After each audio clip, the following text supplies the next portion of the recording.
गे पहिना कोना कपड़ छब आ गौरी बुढ़ावा पर गे आ होइया हमारा डर गे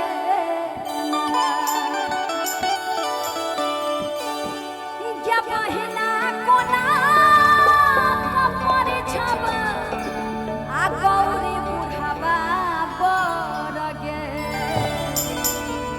आ होइया हमारा डर गे।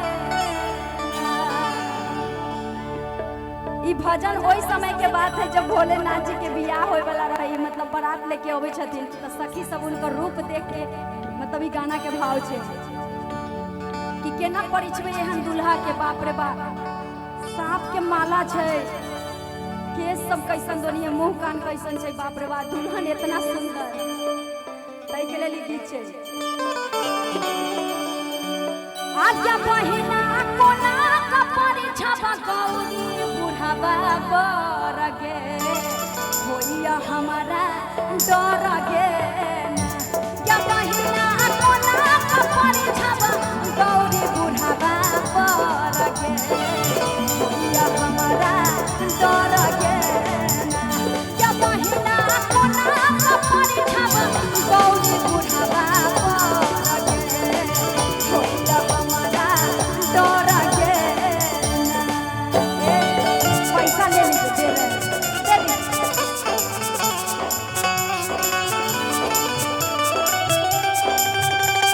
क्या बात है।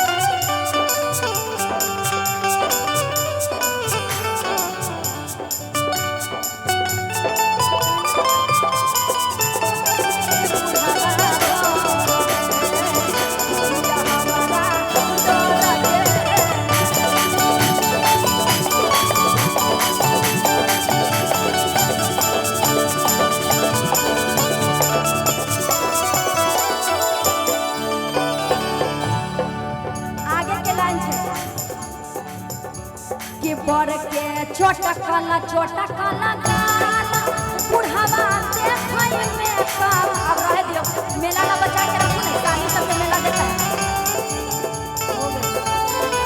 हो गेले एक मिनट यो पैसा बचा के रखो ना, दुर्गा पूजा आवे वाला है, साली के ले जावे बुलेट पे घुमावे, पैसा वाला छथि तब एखुन वो की दर रहल छै, गड्डिए द के खत्म करू ने, पैसा वाला छथिन तो बाप रे बाप, तब कोई बात नहीं, लेकिन एहन बात नहीं जोश में भोर में कहब कि सब जेब खाली भ गेल। हाँ ई गाना के बाद कि बर के छोटा काला गाला बुढ़ावा देखै में कमाल।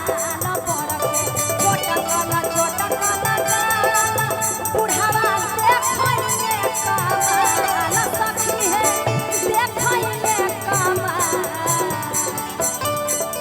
आगे का ए साथी सौसे हमें सांप छै लटक लगे। या बहिना सौसे हमें सांप छै लटक लगे होइया हमारा डर गे। या बहिना कोना कपड़ छापा गौरी बुढ़ावा पर गे होइया हमारा डर गे। क्या बात है, सुंदरी आशीर्वाद दे रहे हैं बुलेट पर घूमने के।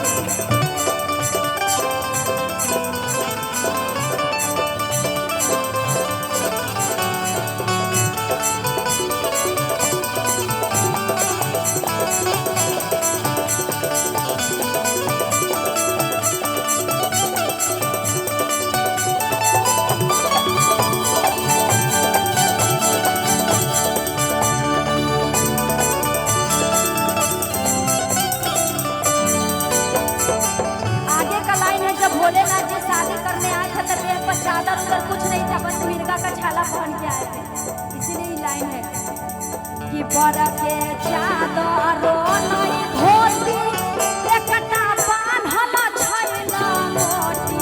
बड़ के चादर नहीं धोती एकटा बान्हल छैला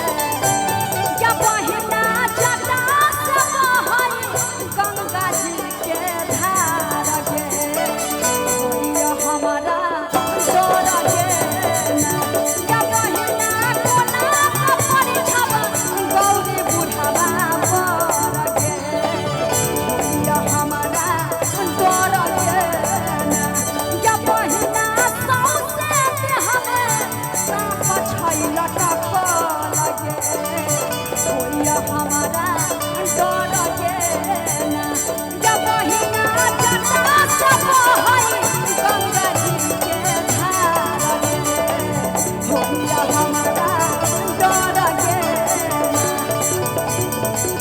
होइया हमारा डर